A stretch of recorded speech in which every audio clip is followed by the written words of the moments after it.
G'day guys and welcome to this Bounce for this, my weekly review of how my team did. Stay tuned.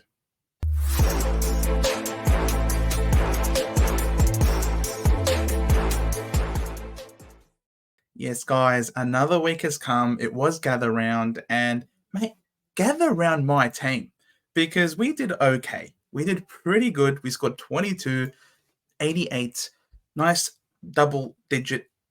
I suppose the doubling of the numbers 2288, not too shabby. Could have been better, could have been worse, but hey, it was I think a decent page unresponsive. We'll wait for it, but 2288 I think is a pretty decent score. Top 8%, obviously not the top echelon, but hey, it was okay. Uh, and overall, I think the team did pretty good. We missed out on some of the players that went absolutely bananas, but hey, we had our own that did do quite well, held us in good stead, and we did pretty well with the rookie roulette as well. So for a best 22 week, we continue to rise. We went up another 13,396. We're now inside the top 30. I told you boys and girls. We start slow and then we chug away. We give people a heads up, and then we come storming back in with a wet sail. So pretty happy with how my team did, despite they only won half of my leagues this week again. So it has been a very competitive week, and I guess most of my leagues are full of content creators and everybody knows what they're doing. So not too bad. So this is how the team did. She's all the 124. I'm so glad I traded him in as soon as I did. Really should have started him. That was an oversight on my part. But hey, we got him in and we're getting his points, which is great. Dan Houston with 106. He's just giving us these constant low hundreds every week. And it just seems that the role that he plays for Port is quite a stable one, quite a steady one. Plays very central, gets involved in the play, but not too much. And I think this is, again, geez, everyone is on Supercoach at the moment. So I just think this is the type of scoring that we're going to continually see from him, apart from those occasional real spike games where he does get involved and there's a lot of clutch things. He's got 106 and they really demolished us in the second half. So 106 is still pretty decent. Imagine if we continued to give him some troubles, ball would have been going towards our forward line into their back line a lot more. So 106, look, it sucks. In this spot, rather than having like a Luke Ryan, for example, having a Dan Houston, it just seems that I'm losing out on points in that position. Nick Dacos with 102. Hey, if you told me at the start of the year that Nick Dacos is going to score 102 against Hawthorn with Finn McGuinness named, I'd be telling you, yes, please. And that's exactly what happened. 102. Again, steady scoring, nothing crazy. You definitely could have afforded to fade him at the start of the season, and you probably would be very happy at the moment. So, if you faded Nick Dacos, congratulations, you're a top-notch legend. Lockie Whitfield was my trade-in, as you guys would have seen in the live stream on the Thursday for the drive home. I was still uncertain what I was going to do, and I thought, hey, we'll put the emergency on Howes, and we'll see what he dishes up. And we put our trust in God, and we said, hey, if Howes scores a 60 or even a 55 to 60, then we'll trade in an Uber Primo mid. But if he goes under that, then we will trade out. It was Zach Reid who was on the field to trade him out to get an Uber defender. Blake Howes was looking horrific, absolutely horrific come halftime. Managed to bolster himself. Would have been crazy if he kicked that goal in that high pressure situation, but he managed to chug his way to a 46. A lot better than what it looked like. Now his break even is a 55, so it's not incredible, but still happy to hold him. Could potentially have a good game against the Lions this week. I'm pretty sure he's playing. So Whitfield was the trade-in, and man, my heart was in my mouth when he's being assessed because he's got the head-high hit. His vision is double. He's got neck pain, and I was having heart pain, and it was absolutely terrifying. The guy was like on 20, in the 20s, or at halftime. So for him to make it up to an 87 on 70% time on ground, it definitely could have been worse. But hey, if he played out the whole game, would have definitely cracked the 2300 this week, which would have seen me rise up in the ranks more, could have won some more of my matchups. But hey, it is what it is. We're not going to cry over spilt milk. Good to see that he got back up and continued to play. And I think in the long run, it will be a decent selection for us, a top 6 to 8 type of defender. Massimo D'Ambrosio, I was really hoping he would lift for me, was really requiring a 95, I think, from him in order to beat the Squadfather in our matchup, but wasn't to be. He just does not have a great role, unfortunately. He's made money. He's up to 316,000, and his break even, I'm pretty sure his break even's in the 49. There you go. Yeah, break even of 49. He should beat that, hopefully. One more week of beating that. And then, so he's got a little bit more money to make. Hopefully, he gives us a spike game this week against the Gold Coast Suns. But with the way he's playing and the role that he's got, it just doesn't look like it's going to come. So, holding on to him for now. But his time is coming up. I think he's out on my side next week. Zach Williams of 81. Yep, we're starting to see that little bit of improvement, which is really good. Good to see. And hopefully looking forward to getting some more money from him moving forward. The Bond with a 141 against the Cats, very impressive. Obviously, there was a lot of question marks over that ankle from last week, but hey, he's bounced back in ripping fashion, and that's exactly why we've got him in our sides. Tom Green, man, he started really slow in this game. Matt Rowell was all over him, and he just wasn't getting into the game anywhere near as well. Started to work his way, and it really was like he couldn't have looked less impressive, but he just continued to battle away through that slump that he had today, and he still managed to ring out 109. That almost looks like a floor game for him. It's honestly crazy. So, well done to the Suns. They played They played a great game, as we can see from my boy Sammy Flanders with a 125. I was telling everyone who would listen, this guy is top 6, if not F1. You know what I mean? Like, you got to get this guy in your team for the value that he presents as well. Very happy with him. And so Tom Green with 109. It almost looks like a floor game. It almost looks like a floor game. That's how good he is. Zach Byers with a 119. It wasn't looking good early on, but hey, the Port Adelaide Power just absolutely tore us a new one. We just completely dropped off on our efforts. It didn't, but Port weren't particularly incredible, but we were just that shit. It was very disappointing. And we deserve to be lambasted left, right, and center in the media.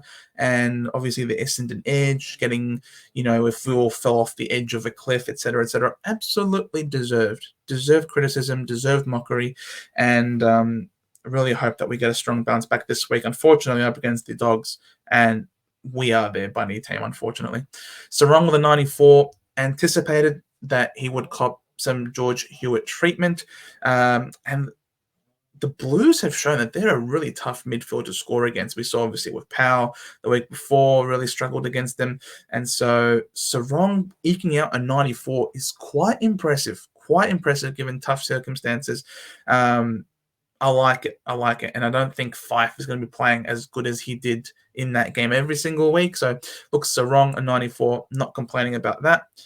Matt Roberts, McKercher, and Sanders all doing decently well. McKercher, unfortunately, playing on one of the smallest grounds in the country, and he had some stints in the midfield. And yeah, he really struggled to get the ball. Same thing with Powell, really struggled to get the ball at Norwood. He had more tackles than disposals. Let that sink in. That's ridiculous. And McKercher obviously struggled on the narrowness of the ground, being a young player. I'm not concerned whatsoever about that. It's just really surprising that these three boys, and then you got Jeremy Sharp. So happy I've got Jeremy Sharp. Holy moly. What a wonderful rookie he's been. And he's at the 255 now. And that 126, now he's got a break even of negative 51. And this this 126 is going to be in his price cycle for the next 3 weeks. So that is glorious to see. So happy I've got Sharp. Not widely owned either. So there are a lot of good teams out there that don't have Jeremy Sharp. And if he gives us another 80 odd score this week, he's hitting 400k down the track, which is absolutely remarkable. I'm not expecting another 126 again. That is just a freak storm. Plus, he kicked that goal to put them up in front as well, which gave him ridiculous scaling as well. But yeah, no, Jeremy Sharp, so happy with him as an owner, and the cash gen's looking good. The cash gen is looking very good. Not to mention, as we're talking about the Gold Coast Suns, there are a lot of players from the Gold Coast Suns that we should be looking to bring in, and one of them I am going to be going early on. Yes, spoiler alert. Jack Carroll with a 66, really happy with that. Decent output from him, just giving us solid scores on the bench. He's going up in money, and his break even is still very low. Only a break even of 1. Now, Sammy Walsh might be back this week, and if he is and Carroll is a sub, well, he's going to beat 1, right? So as long as Carroll is named, then he's still going to make us a bit of money, depending on how he goes and whether or not he is the sub, whether or not he starts to play as that 23rd man. Then his time will start to come to an end, but hey, he's still made money. A 123k rookie who should go up again this week, and then he would have made us over 120, which is very successful. So very happy with Carroll. Wilson, mate, this guy got robbed, I feel. He was massive in that last quarter, and they had that incredible rundown tackle. 58, very good, solid bounce back. We needed a bounce back out of him, and that put his price up. His break even is still in the 20s, so you would anticipate that he would hopefully continue to make us a little bit more money. He is clearly best 22, and he's got a wonderful tank. The way he was able to hit the contest with speed and sprint down the outside. Wilson, again, playing that wing forward role, wing and then moving into the forward pocket at times. He's going to have inconsistent scoring. It's just the nature of the role, and we're sort of seeing that with Massimo, unfortunately. But Massimo is a bit more expensive than Darcy Wilson, and Massimo's on our field, whereas Darcy Wilson's on our bench. So different sort of expectations, you would imagine. But Darcy Wilson's been great. Looking to hold him until it looks like he's really maxed out. Timmy English, a 117. Again, just more good, decent scores from him.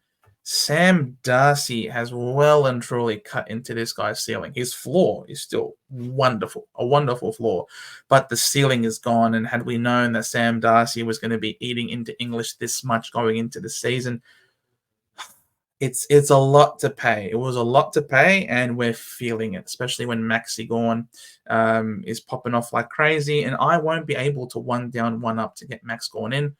Plus, he goes on the bye, and Max Gorn's got Brisbane this week. So, unfortunately for me, it just looks like I'm going to have to fight against Gorn. I'm just going to have to hope that the old body isn't able to withstand a full season. He has to get managed and rested, and at this point, I'm just going to have to stick to my guns, and I faded him, and I'm just going to have to completely fade him for the rest of the season because the way he's going, I can't afford him. And Grundy just has not been giving us the output that we wanted. Very, very disappointing from Brodie Grundy. At times, he just simply looks uninterested at times. It is remarkable. And I wouldn't be surprised as soon as I trade him out, like all my other premiums, or close to all my other premiums. The only other premium that I've traded out that has continued to do bad is Dawson. But Nick Martin, Hayden Young, these guys traded out and they've come good. If Brodie Grundy, I trade him out and he comes good, I'd be very unimpressed. Let's just say. Heaney, I need a Heaney. Yes, Aiden, you need a Heaney. But unfortunately, he is now up to 640k. So good luck getting him in after the bye. So yeah, no, really happy with him. Had the VC. As you can see, I kept Sexton because of the trade out to cover the Howe's poor score. I ended up having to keep Sexton and using him as a loop so I can then go Heaney into a green. Thankfully, Heaney popped off as good as he did, because otherwise I'd be very disappointed with 109. And I'm very happy that the highest score on the field was, in fact, my vice captain. And is just wonderful. Absolutely wonderful as a player, as an owner, and Taylor Adams was playing a bit of forward. So was great for Heaney. Didn't stop his scoring. Maybe it was just to ease Taylor Adams back into the side, but very happy with what we saw, and he was able to hit the scoreboard as well. So Heaney's a ledge. Powell sort of mentioned him. I'm not disappointed. I'm not worried about him. I still think that he's going to be a very, very solid player for us. Harvey Reid, bro, thank God I held you. You were in my trade plans, mate. You really were, but we're so glad that we gave him another week, another chance. His best is when he's playing as a mid forward. That's his best position. And he really vitalized that midfield mix, was a really important factor in having the Eagles be as close as they were with the Swans. It was a very close game. The scoreboard, I don't think, quite reflects the fierceness of the competition, of the contest between the two of them. And Harley Reid had a massive hand to play. This kid is so good at 18. He's not a kid, he's a man, really, at 18. He's very impressive. Very glad I ended up holding him for another week, and his break even is still quite decent as well. He will continue to make us some money. Break even of 12. That is exactly what the doctor ordered. If he gave us another stinker this week, then you know for sure that he was out quick as a flash. Ollie Dempsey was our trade-in this week. Another 80. Very happy with him. Almost pulled down like 2 marks of the year in that game. So Ollie Dempsey, mate, he's so good. He's so fun to watch. So clean. And at times you think it's him, but really it's someone else. There's so many similar looking players at the Cats. But yeah, Ollie Dempsey with an 80. Really happy with him. He's now up to 265,000, and he's still got a really good break even, negative 14. So really happy with Dempsey. If you traded him in, I think you'd be pretty happy with that. 80 is a very, very solid fieldable option. Plus he's making us the beautiful Mula. Buku Kamis I had on field. I thought he was going to be pretty reliable. I thought he was going to get a lot of supply against a very strong Cats team, and he looked really good. He did some really good things. I'm pretty sure in the end, though, he had a free kick paid against him when it really wasn't him who gave away the free kick, so that really sucks. But in the end, he did a little bit better than Cadman, so it was the right decision in the end, and Darcy was the emergency, so his score did count. So all in all, I smashed Rookie Roulette, apart from, of course, let's be real, would you ever field Jeremy Sharp over Sanders, McKercher, and Roberts? You wouldn't. And so all in all, I cannot complain with how my team performed. Obviously, it would have been better if Grundy pulled the finger out, but he didn't. Would have been great if Whitfield wasn't off the ground for as long as he was, getting that assessment. And you can tell when he first came back on, it still affected him. He had a few clangers as well. So it is what it is. Can't go back in time now. Probably wouldn't have been better if I got a Jack Steele in the midfield. Obviously, yes, it would have been. Jack Steele was wonderful. He went over 140. So, but hey, this is how we sort of went into it. We were open-minded. We were relying on House to dictate which way we would go, and this is the way that we went. And in the end, I'm still not entirely disappointed with it. Okay, so what are my plans? As you can see, I've only got 2 boosts left, and I think if I was to use another one, I would be in a bit of a pickle. I think I'm going to really need the boosts for upgrade season, and I don't think that it's upgrade season just yet. I think upgrade season really comes into swing from round 6 onwards, and that by that point, hopefully some of these rookies, like a Carroll, like a Wilson, and like a Karmas potentially, could have really maxed out in price, and Massimo as well. So some of these players that we've got, these cash cows, hopefully getting close to max out, and then we use the boosts. Then we use the boosts to really start upgrading the team. At the moment, I don't consider any midfielders that I really have to get in this week. Obviously, you can get a Nick Martin before the DPP comes in. You can get Nick Martin back. I don't think that's a problem. I think you can get a Jack Steele if you've missed him. He's still, I think, a bit underpriced compared to what he's giving. Don't expect 140s every week. He was playing at the perfect ground for him and against the Tigers as well. So I'm not going to boost. I'm not going to boost this week. I'm actually going to finally have a week where I'm not boosting. But what I will be doing is something that is a little bit risky. I'm going to be doing something. So Sexton's still in the team, and Sexton is gone. Okay, because I don't think he breaks back into that Gold Coast side. Not ahead of all those players that were brought in. They were wonderful. Okay, I can bring Flanders back where he belongs, into his forward line. And then what I'll do is I'm also going to swing Nick Dacos into the midfield. Now, why am I swinging Nick Dacos into the midfield? Because there is one player in the back line who looked absolutely unreal. And you know who it is. It is, of course, our savior in the back line. It is Closey. Closey, the 102K. Mate, everyone's on Supercoach at the moment. I can completely understand why Supercoach is struggling to handle everyone jumping on at the moment. But Closey is going to be my trade-in. Now, why am I going early on Closey? Why am I going now? I'm going early now because, like I said, I don't want to use a boost anymore. I've already used 3 boosts. And there are a few players that we're going to have to trade in next week. Obviously, we'll talk about them as the time comes. But players like Comben in particular, players like Graham, if he plays again, he's got the defensive mid DPP from the Gold Coast Suns. Players like Mitch Georgiades, who's also a 220 odd K forward, who is looking really good. So we have a few options next week that we're going to need to trade in. Now, there's even people like a Kyle Lohman that you might want to bring in. For me, I'm not going to go there. I don't want to use any more boosts. I've already gone so crazy. So what I'm doing is I'm actually going to go early on one of them, being Closey, who looks like to be a really good fieldable option. He's 21 years old. So it's not like he's a baby. Yes, he played his first game this week, but he's a mature age in terms of, he's not 18. He's 21 years old, and he looks ready to go. He played against a tough opposition in GWS, and he starred.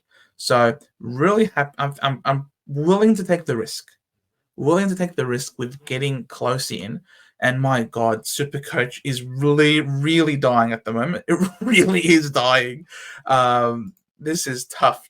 I'm trying to wait for this thing to come on, but it's look at it go. All right. Are we in? Yes. Okay, finally. We can select Closey. All right, so Closey is in.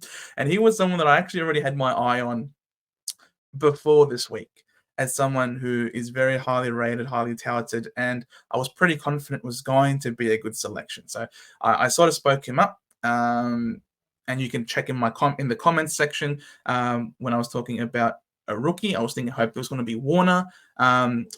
But yeah, this guy just seems like he's going to be a gun. There's no way he's getting dropped after that type of performance either. So Closey, I'm going to go a bit early on in order to get him in. And then Grundy can absolutely get stuffed. Thanks for nothing. Yeah, not happy. Not a happy Jan with Brodie Grundy. What I'm going to be doing now, it's possible to go Lloyd Meek. It is absolutely possible to go Lloyd Meek. His break even is really low, and I would not be surprised if Lloyd Meek is one of the most traded in players because he is on the bubble and he's averaging quite well. He's got a 130. His break even's -14. Okay. So I can totally understand where some people are going to come from in trading in Lloyd Meek because it also opens up a lot of cash for upgrade season to come. Plus, he will also make cash. So I'm still thinking that this is a play. But at the moment, I'm just thinking, get in Rowan Marshall now. while I can. It might seem like a sideways of a Grundy to a Marshall, but I don't think so. I don't think Grundy's a top five ruckman, let alone top two or three. And I think Rowan Marshall will be decent for me. And as I've said, I'm just really hoping that the young next generation of ruckman, of English Marshall, can be hopefully the young bloods that take over the rucking premium line and surpass Maxi Gorn as the season wears on.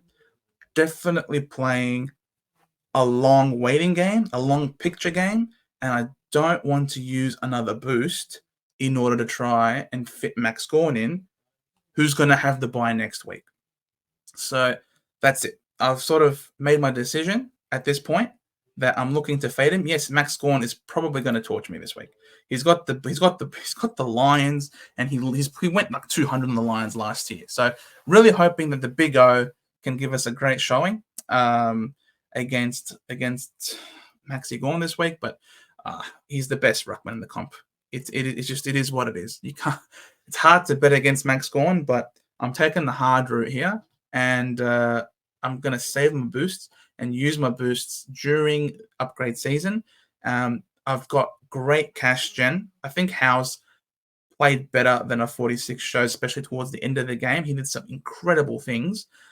He could have a nice bounce back game and then re-kickstart that cash generation. Sharp's going to make heaps of money. Carroll has made me good coin. Wilson's made me some good coin and will continue to hopefully make me coin thanks to that bounce back.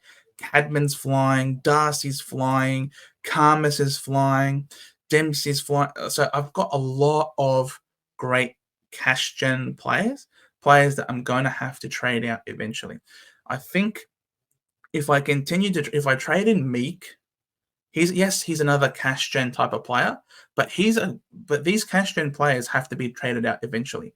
And I've already burnt through a lot of trades. So I'd much rather, if I can, trade in someone that I'm looking to keep and not necessarily trade them out. Because I do think I have sufficient cash generation to get to finish my team. And I'm going to use my boosts for the upgrading season. So yeah, Max Gorn is going to go bananas and it's going to hurt. I'm probably not going to watch this game just so that I can avoid myself seeing the heartbreak. But what I will probably do is I'll probably just VC Bontempelli against us with all of our injuries in the midfield mix. And we saw what happened against Port. They absolutely torched us. So I'm probably going to go Bontempelli as my VC. And who's my captain going to be? I've got no idea at this point. Nothing screams to be a good matchup. Tom Green is probably going to cop a Marcus Windhager tag, I imagine. Flanders, potentially. Imagine captaining Flanders. That would be really interesting. I don't have any players from here. I don't have Tom Stewart. Could be Shazel potentially, but I don't like captaining halfbacks. I definitely prefer captaining either mids or rucks. And just for that, on that basis, I'm probably just going to do Bont into Green and count on a bounce back game from Tom Green. And we've picked him for a reason. He's the lean green machine. He didn't let me down when he was my captain last time. And I just think that Bontempelli is going to be such a great VC. I think most people are probably just going to have, you can't even VC. Oh, yeah, you probably just VC Gorn into Bont and you're living life to the fullest. For me, I obviously can't do that. So I'm just going to hope that Bontempelli can go bananas, which is crazy to say, to wish that I want Bontempelli to go bananas on my mob. Supercoach does some weird things to you. I want him to pop off, but I want us to win, obviously, but I don't think it's going to happen. Really need a strong bounce back, but we just getting injuries left and right. It's ridiculous at this stage of the season. So Dacos is going to be on the bye. We've got full complement in the back line. Dacos is going to be and Roberts. So we'll probably field Sharp. I think Sharp can be decent. The way that he's played, he's looked really good, obviously, playing on. And if you give me another 70 or 80, I'll be very happy with that. And then I think I'll just loop. Oh, they're very close to each other, these two games. Very close to each other. But thankfully, Wilson is first. So we can loop Wilson. And if Wilson doesn't do great, then we'll put Carroll on the field and we'll take Carroll's score over Wilson. And then in the forward line, we've just got Heaney. Finally, for all of you non-Heaney owners, you get to have a little brief respite. And then who plays first? All right, so Darcy plays first. So we'll I think Darcy will do better against us than Buku Karmis. But we can probably just loop a Karmis, and if Karmis doesn't score great, then we can put Cadman on instead. So that way we have yet another loop, and that way we have a full complement of players in our best 18. Hopefully we can get a strong little pop-off this week and continue our rise as we go up the ladder. And with that, ladies and gentlemen, thank you so much for watching. Hope you enjoyed. If you did, drop us a like, a subscription if you're new, will greatly help the growth of our channel, and hit that notification bell to make sure that you don't miss out on any of our videos and live streams that we have going on every single week. Obviously, Mondays, 7:30, our Monday night live stream. Absolutely love that session. Everyone, please jump on board. Send us your questions. Talk about how your week did. We'll talk about the footy.